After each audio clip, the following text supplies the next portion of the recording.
الحمد لله رب العالمين والصلاة والسلام على أشرف الأنبياء وخاتم النبيين وعلى آله وأصحابه أجمعين. أما بعد فأعوذ بالله من الشيطان الرجيم. بسم الله الرحمن الرحيم. وإذا طلقتم النساء فبلغن أجلهن فلا تعضلوهن أن ينكحن أزواجهن إذا تراضوا بينهم بالمعروف ذلك يوعظ به من كان منكم يؤمن بالله واليوم الآخر ذلكم أزكى لكم وأطهر والله يعلم وأنتم لا تعلمون. إن الله وملائكته يصلون على النبي يا أيها الذين آمنوا صلوا عليه وسلموا تسليما. اللهم صل على محمد وعلى آل محمد كما صليت على إبراهيم وعلى آل إبراهيم إنك حميد مجيد. اللهم بارك على محمد وعلى آل محمد كما باركت على إبراهيم وعلى آل إبراهيم إنك حميد مجيد. ربي زدني علما ربي زدني علما ربي زدني علما. سبحانك لا علم لنا إلا ما علمتنا إنك أنت العليم الحكيم. سورۃ البقرہ آیت نمبر 232 سے 235 تک. پچھلی آیات کے اندر بھی اللہ تبارک و تعالیٰ نے طلاق کا ذکر فرمایا تھا، اور ان آیات کے اندر اللہ تبارک و تعالیٰ بھی طلاق کے مسائل کے بارے میں فرما رہے ہیں. پہلے میں نے بتایا تھا کہ طلاق 3 قسم پر ہے. ایک کو طلاق بائن کہا جاتا ہے، دوسرے کو طلاق مغلظہ کہا جاتا ہے، اور تیسرے کو طلاق رجعی کہا جاتا ہے. یہ کی تفصیل انشاءاللہ آگے آئے گی. سب سے پہلے ہم اس کا لفظی ترجمہ دیکھیں. وَإِذَا طَلَّقْتُمُ النِّسَاءَ، اور جب طلاق دے دی تم نے عورتوں کو، فَبَلَغْنَ، اور وہ پہنچ جائے، أَجَلَهُنَّ، اپنے عدت کو، فَلَا تَعْضُلُوهُنَّ، تو نہ روکو انہیں، أَن يَنكِحْنَ، نکاح کرنے سے، أَزْوَاجَهُنَّ، اپنے شوہروں سے، إِذَا تَرَاضَوْا، جب کہ راضی ہو، بینہم، آپس میں، بالمعروف، دستور کے مطابق. ذَلِكَ، اس لیے، یوعظ، نصیحت کی جاتی ہے، بھی اس کو، من کانا، جو ہو، منکم، تم میں سے، یؤمن، ایمان رکھتا ہے، باللہ، اللہ پر، والیوم الآخر، اور آخرت کے دن پر. ذالکم ازکی لکم، یہ تمہارے لیے پاکیزگی ہے، واطہر، اور صفائی ہے. واللہ، اور اللہ تعالیٰ، یعلم، جانتا ہے، وانتم، اور تم، لا تعلمون، نہیں جانتے. اور جب تم عورتوں کو رجعی طلاق دے چکے اور وہ اپنی عدت بھی ختم کر لے، تو پھر انہیں اس سے نہ روکو کہ وہ باہمی رضا مندی سے مناسب طور پر اپنے ہی مرد یا کسی اور سے نکاح کر لے. ان احکام کے ساتھ تم میں سے ان لوگوں کو نصیحت کی جاتی ہے جو اللہ پر اور روز آخرت پر ایمان رکھتے ہیں، اور یہ تمہارے لیے بہت پاکیزہ اور صفائی کی بات ہے، اور اللہ جانتا ہے اور تم نہیں جانتے. جیسا کہ پہلے کہا گیا کہ طلاق 3 قسم پر ہے. ایک تو ایسی طلاق ہے جس میں نکاح ٹوٹ جاتا ہے، اور اب بے نکاح کے اس مرد کے پاس رہنا جائز نہیں. اگر پھر اس کے پاس رہنا چاہے اور مرد بھی اس کے رکھنے پر راضی ہو تو پھر سے نکاح کرنا پڑے گا، اور اس طلاق کو طلاق بائن کہا جاتا ہے. دوسری وہ طلاق ہے جس سے نکاح ایسا ٹوٹتا ہے کہ دوبارہ کرنا بھی چاہے تو بعد عدت کے کسی دوسرے سے اول نکاح کرنا پڑے گا، اور جب وہاں سے طلاق ہو جائے اور عدت گزر جائے اس کے بعد نکاح ہو سکے گا. ایسے طلاق کو طلاق مغلظہ کہا جاتا ہے. تیسری طلاق کی وہ صورت ہے جس میں نکاح ابھی نہیں ٹوٹا، صاف لفظوں میں 1 یا 2 طلاق دینے کے بعد مرد پشیمان ہوا تو پھر سے نکاح کرنا ضروری نہیں، بے نکاح کیے بھی رکھ سکتا ہے، پھر میاں بیوی کی طرح رہنے لگے تو درست ہے. البتہ اگر مرد طلاق دے کر اس پر قائم رہا اور اس سے نہیں پھرا تو جب طلاق کی عدت گزر جائے گی تب نکاح ٹوٹ جائے گا اور عورت جدا ہو جائے گی، اور جب تک عدت نہ گزرے تب تک رکھنے نہ رکھنے دونوں باتوں کا اختیار ہے۔ ایسے طلاق کو طلاق رجعی کہا جاتا ہے۔ طلاق رجعی کے اندر رجوع کر سکتا ہے، اور طلاق بائن کے اندر نکاح ٹوٹ جاتا ہے، دوبارہ گواہوں کو بلا کر نکاح کیا جا سکتا ہے، اور طلاق مغلظہ کے بعد جدا ہو جاتی ہے عورت، اور اس وقت تک پہلے شوہر سے وہ نکاح نہیں کر سکتی جب تک عدت گزر جائے، اور دوسری جگہ کہیں اور جا کر نکاح کر لے اور وہ اسے طلاق دے دے اور عدت گزر جائے، تو تب اس عورت کو اختیار ہے چاہے اس پہلے والے مرد سے نکاح کرے یا کسی دوسری جگہ نکاح کرے۔ اور میں یہ بھی بتا چکا ہوں کہ طلاق کی عدت 3 حیض ہے۔ جب تک حیض پورے ہو چکے تو عدت گزر چکی، اور گزرنے کے بعد یہ عورت اپنے پہلے شوہر کے لیے حلال ہو جاتی ہے طلاق بائن کے اندر۔ اور اگر عدت گزر جانے کے بعد شوہر نے رجوع نہیں کیا اور اپنے بات پر قائم رہا تو اس وجہ سے یہ تیسری طلاق پڑ جائے گی اور یہ طلاق مغلظہ کہلائے گی، اور اب بے نکاحی رکھنا اس عورت کو اپنے پاس ہی جائز نہیں۔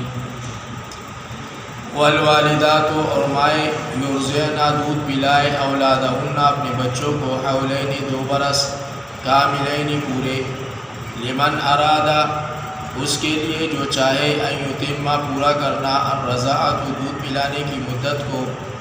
وعلی المولود لہ اور والد پر، رزقہن ان کا کھانا، وکسوتہن اور کپڑا ہے، بالمعروف دستور کے مطابق، لا تکلف تکلیف نہیں دی جاتی، نفس کسی کو، الا مگر، وسعہا اس کی طاقت کے مطابق، لا تضار تکلیف نہ دی جائے گی، والدۃ ماں کو، بولدہا اس کے بچے کی وجہ سے، ولا مولود لہ اور نہ والد کو، بولدی اس بچے کی وجہ سے،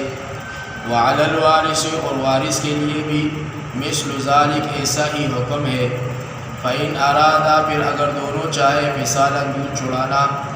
عن تراض منہما تو دونوں کی رضامندی سے، وتشاور اور دونوں کی باہمی مشورے سے، فلا جناح علیہما تو کچھ گناہ نہیں ان دونوں پر، وإن اردتم اور اگر تم چاہو، ان تسترضعوا کہ تم دودھ پلاؤ، اولادکم اپنے بچوں کو،